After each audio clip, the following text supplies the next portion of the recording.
In 1969, a group of astronauts changed the world. They walked on the moon.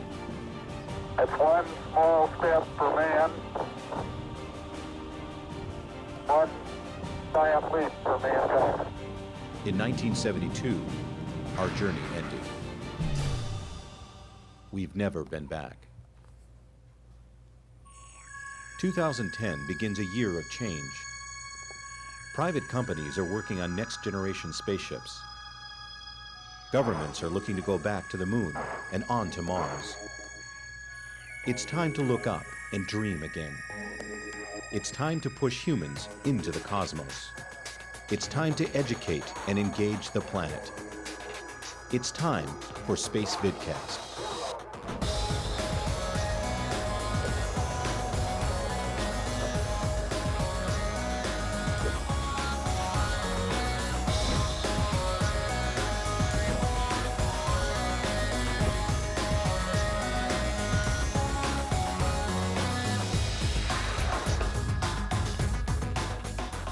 It's Spacevidcast 337 for Friday, November 19th, 2010. We're your hosts, Benjamin and Carrie Ann Higginbotham, and we have got an action-packed episode for you tonight. First off, for you guys watching live, you have a chance to win, bam-o, one of these bad boys right here. Why is this cool? This is a little high-def Roku box. What? Nothing. Oh, you looked at me like I was doing something wrong. You said bammo. That's Bam-o! pretty wrong. Oh, yeah. This is a high-definition box. You plug your internet into it, you plug your HD TV into it, and blam, you've got Spacevidcast Live on your HD TV. Maybe one day we'll actually show you what it looks like outside. I like the purple box. Cardboard box. I like the purple box with the old shipping label that I had to rip off the front. So you have a chance to win one of these bad boys. We're giving one of these away during our live shows until the final launch of Space Shuttle Discovery. What makes this so awesome? Well, much like the viewers over at the Space Travelers Emporium right now, you like how I worked that in? Hi, guys. You have the ability to kind of have like a launch party, right? Hook this up to your HD TV, watch in high definition the launch of STS-133, the last launch of Space Shuttle Discovery.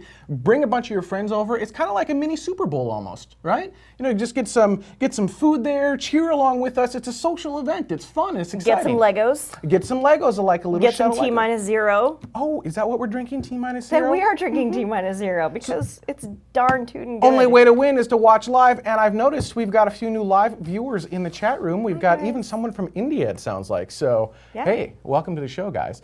All right, I think we should start off with me screwing up. Yes. Yeah, how's that for screwing up? Here's a clip from the last space pod. The reason the vehicle couldn't launch was a leak in the ground umbilical carrier plate, or GUP, which allows the flow of supercooled liquid hydrogen to enter the orange external tank. As Jeff122670 so politely points out on YouTube, that's completely and totally wrong. And he's right, that is completely and totally wrong. The ground umbilical carrier plate actually vents the liquid hydrogen. It doesn't fill the tank. That was such a newbie mistake. Now here's a shot of the ground umbilical carrier plate. It's actually the left side of that whole thing. And that's what's kind of pushing back this launch. And speaking of pushing back the launch, STS-133, if you watched that last space pod, I talked about how there was probably no way that November 30th was going to happen. Well, now on this show, one day later, I can guarantee you there is no way that November 30th is going to happen. So you got something wrong and something right. Did you get something blue, maybe? I kind of feel like there's, right? you know. Yep, so as you'll see in the rotating banner over here, STS-133, the final flight of Space Shuttle Discovery. You had something coming out of your head for a second. It was like this aura of an Earth I kind right of feel here. Like everything is sort of coming out of my head at the moment. The final flight of Space Shuttle Discovery is now no earlier than December 7th. December 3rd. I don't know where the 7th, I know where the 7th came from.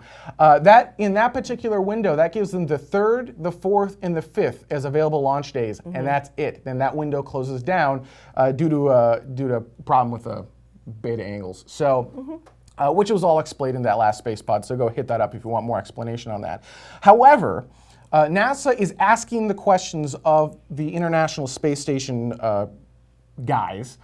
There's another potential window on December 17th that opens up. They're asking to see if that may be a possibility. So And when is that window?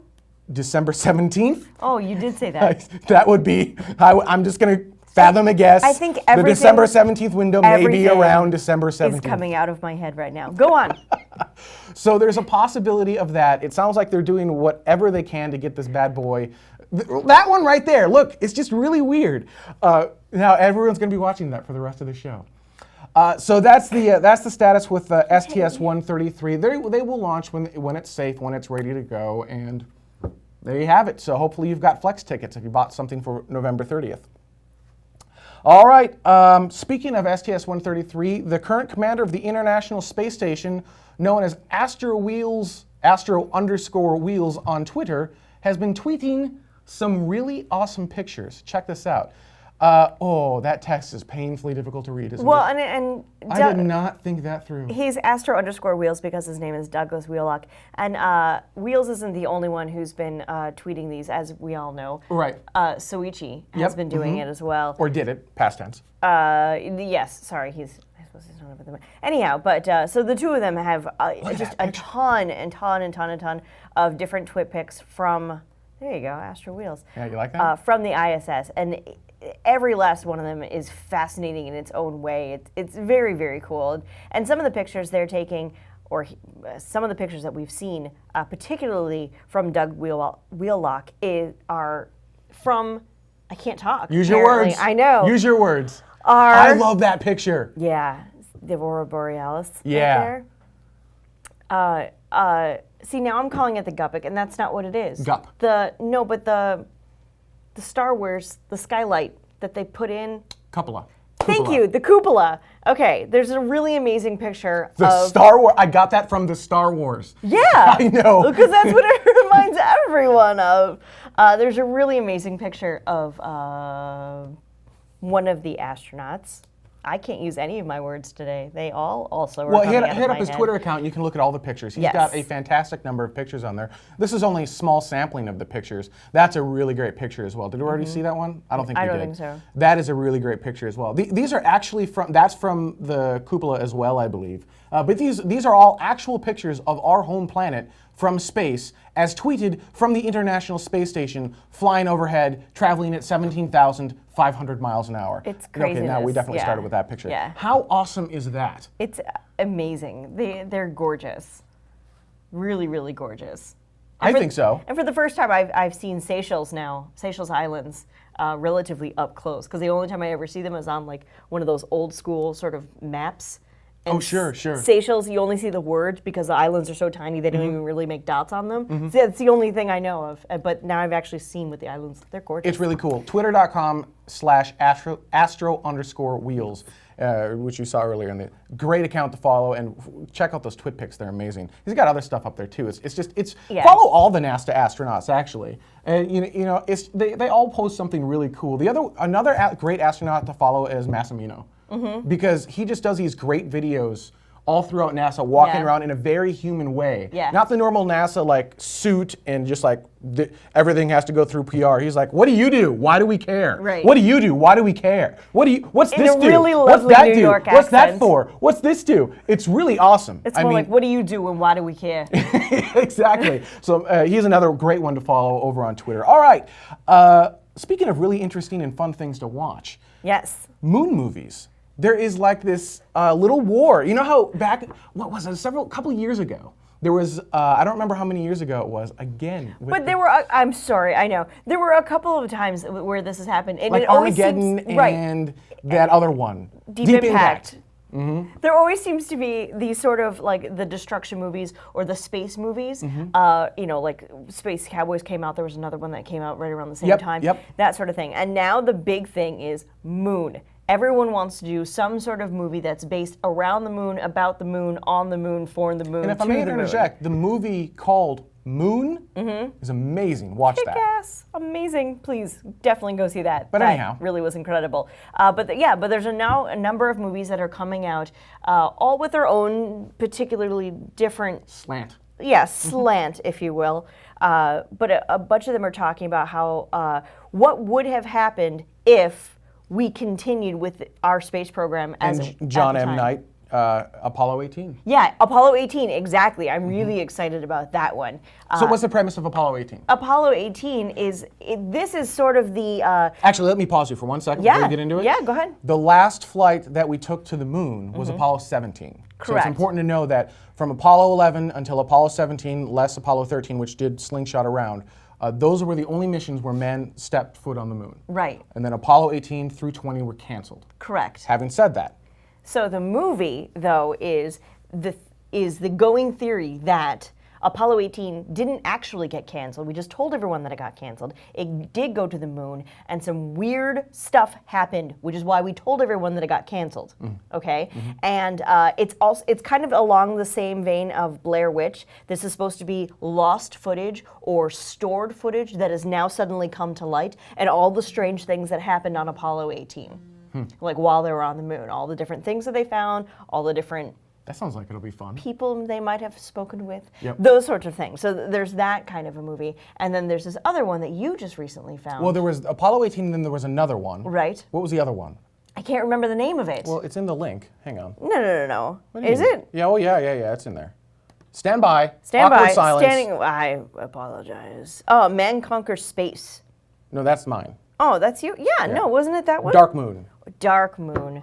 It's it's the same type of deal. They Right. found footage. It's a It's a found footage, another found footage one. thriller set on Earth's largest satellite, the Moon. And it was originally scrapped by its studio Warner Brothers, and in the wake of hearing about Apollo 18, and now the production company Dark Castle is going to try to push it out, but they're going to have to do it either before Apollo 18, because it does sound very, very similar to Apollo 18. It sounds similar, but the really fun thing is that because of this weird, strange war going, we have like another space race going on, but with movies. It's awesome, right? Because we want to get people excited, and Hollywood's one way to do it. Yes, absolutely. As long as they stay not too sci-fi. I mean, they can't go off in too far, right? It's entertaining, and it gets people excited, and that's okay, even if it's not fully correct. As long as people are excited and engaged and willing to put their support behind it, that's great. But there's a point when they just go way too far, and Right. zoom in and enhance, Right. zoom in and enhance. When we see the Loch Ness Monster on the moon, that's when it's going a little bit far. So anyhow, actually I didn't find one. I had a Spacevidcaster email me. Eric H. emailed with, I recently discovered your great show and thought I'd pass along some links you might be interested in. Odds are you've already seen or aired these before, but I thought I'd offer them on the chance that they're new to you. And actually they were not. Check out this trailer that Eric sent to us.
Yes, please. I'll take two. So as Ron pointed out in the chat room, some of the data is a little old. Obviously, it's permanent crew of 3. Well, now it's a permanent crew of 6. Right. But regardless, I don't know. That's manconquersspace.com. And hit them up, and I kind of looked through the website. They've got other trailers on there as well, which are really cool and fun to watch. The thing is, I can't tell what's holding back the production. I don't know if they need more money, if they need more time, if they're looking for a studio. Right.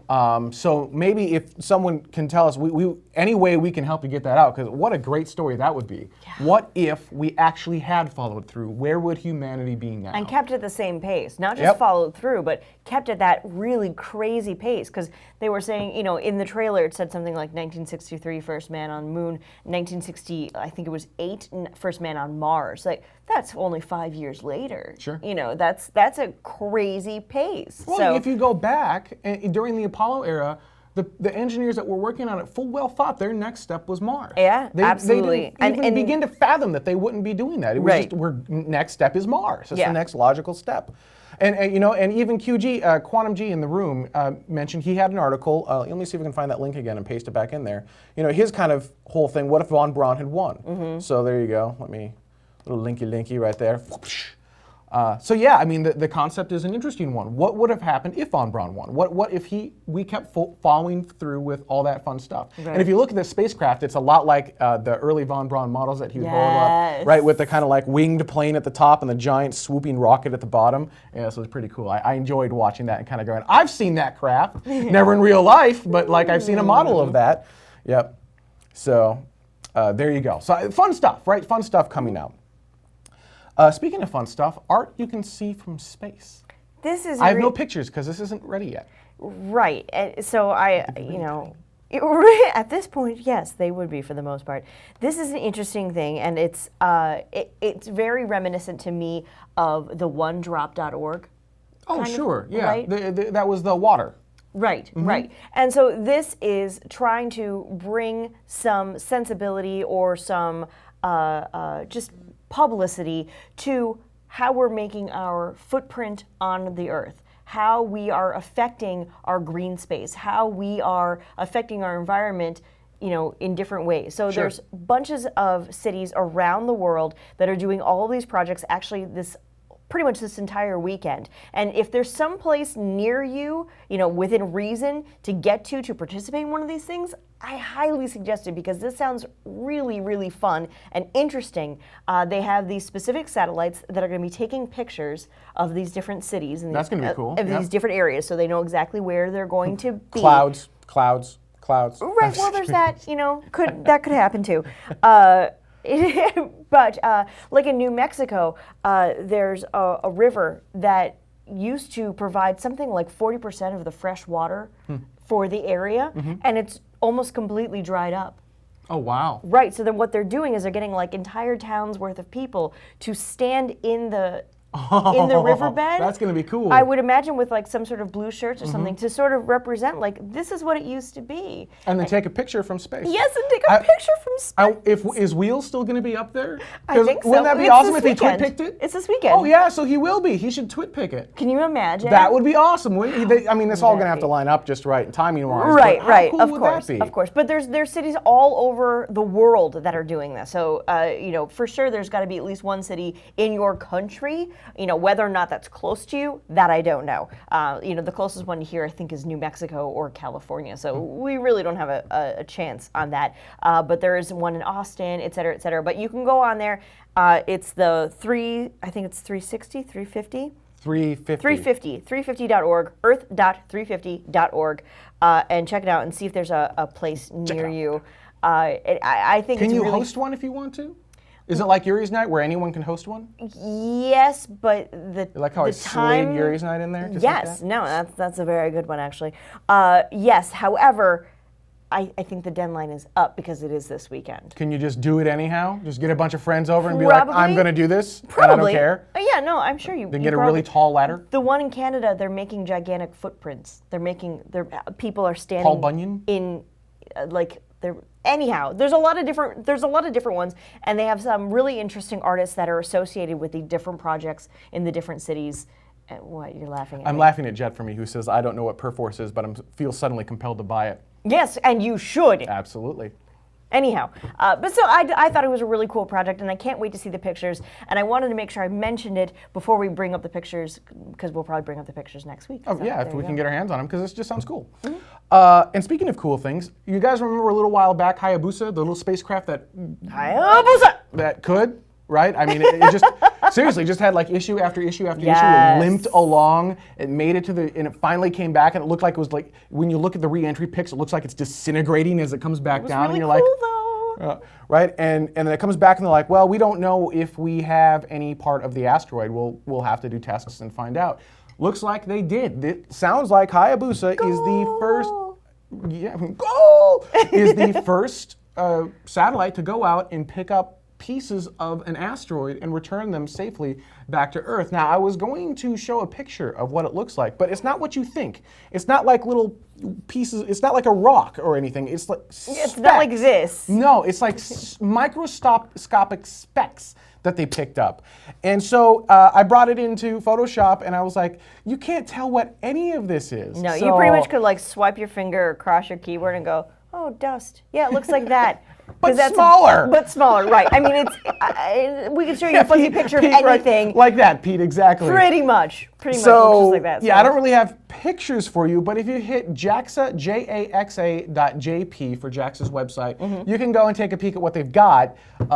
It's really cool, though. I mean, this is the first time we've done that. And this is one of the things that we've kind of been advocates of, not just going there with robots. That's Mm-hmm. the first step. But the next step is, well, send humans to a near-Earth object. Mm-hmm. Let's go exploring.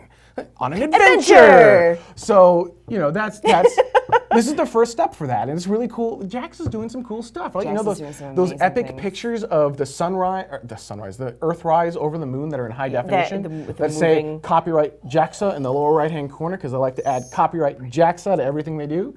Yeah, that's all JAXA Might as as well. well. Absolutely. I think it's very cool. So yeah, Hayabusa, success. Woo! So yeah, good for them. And we can't show you this video either because of copyright reasons, We can't. but we can talk about it. We can. And we can tell you where to go to watch it yourself. You that, and we will. And we shall.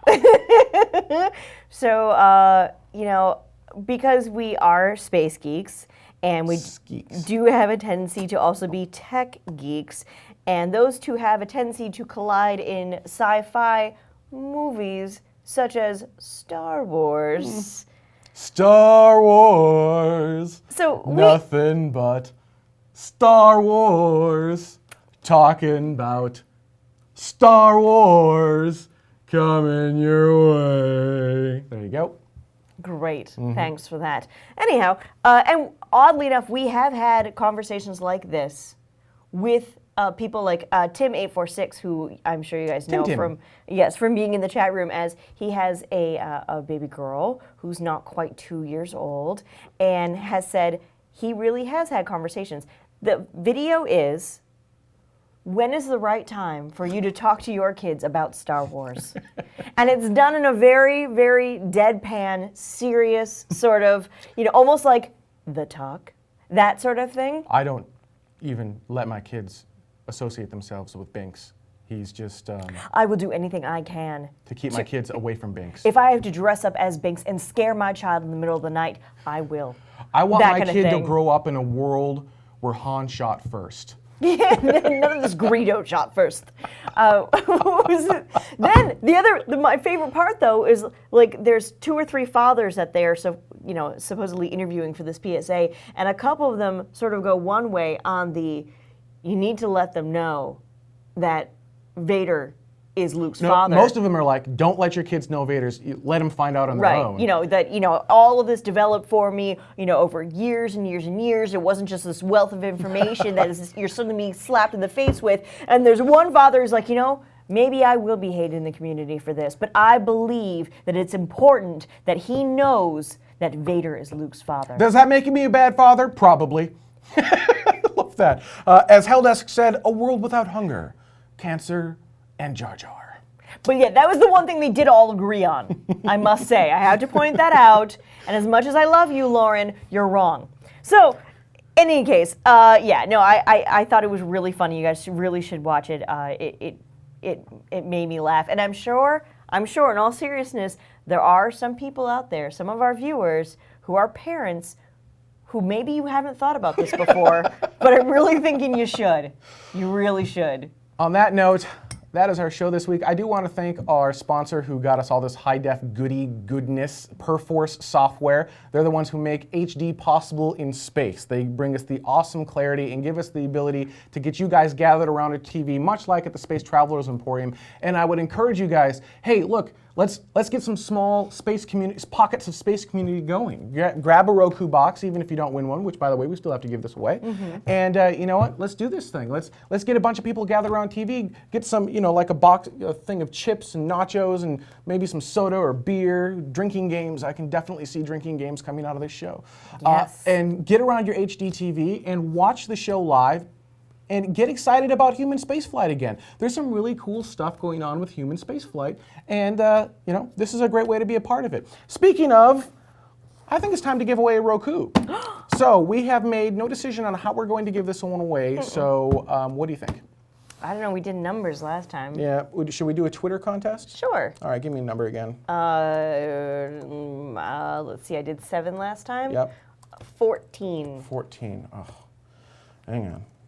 Really, 14. 1, 2, 3, 4, 5, 6, 7, 8, 9, 10, 11, 12. 1, 2, 3, 4, 5, 6, 7, 8, 9, 10, 11, 12, 13, 14. Oh, really?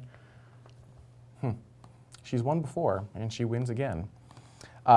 So, a Geek Mom, congratulations. You were the 14th person down from the top of the Twitter search, which you can go, anyone can verify right now. Go to search.twitter.com, search for Spacevidcast, count 14 down, and you'll see a Geek's Mom's name right there. Now, if you're watching this on demand, that will no longer work. But if you're watching it live, it works right now. And so congratulations, Geek Mom, you have won a Roku box. Well, bam, right there, just like that. If you'd like to win a Roku box, we're giving one of these away every week until the final launch of Space Shuttle Discovery, which you can watch in high definition right here on spacevidcast.com. Why are we giving these away now? Well, we're going to mail them to you before the launch actually occurs, right? So you can see the launch. On your HD TV. Cool. Duh. Huh? Yeah. In addition, I think, you know what? We've got like 3 more minutes before we hit the 30-minute mark. I think we should give away a copy of Mission Clock. What do you think? All right. Absolutely. So let's give away a copy of Mission Clock to someone in the chat room. All right, chat roomies, who's here? Actually, I think, you know what? Who here in the chat room wants a copy of Mission Clock? It works on iPhone and iPod Touch. Raise your hand, say me, scream really loud. Yep.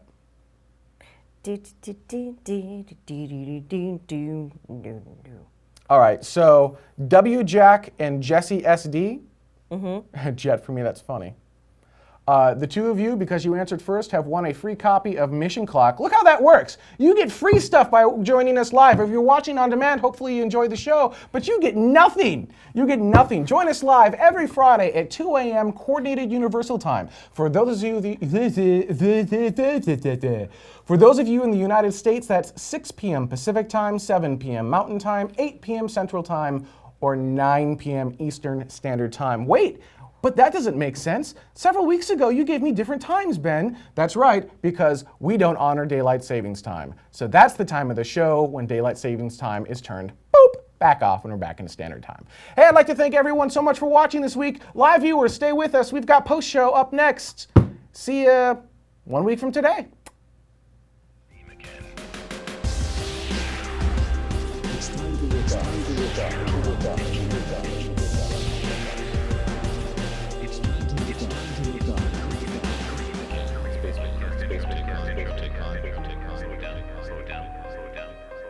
In 1969, astronauts changed.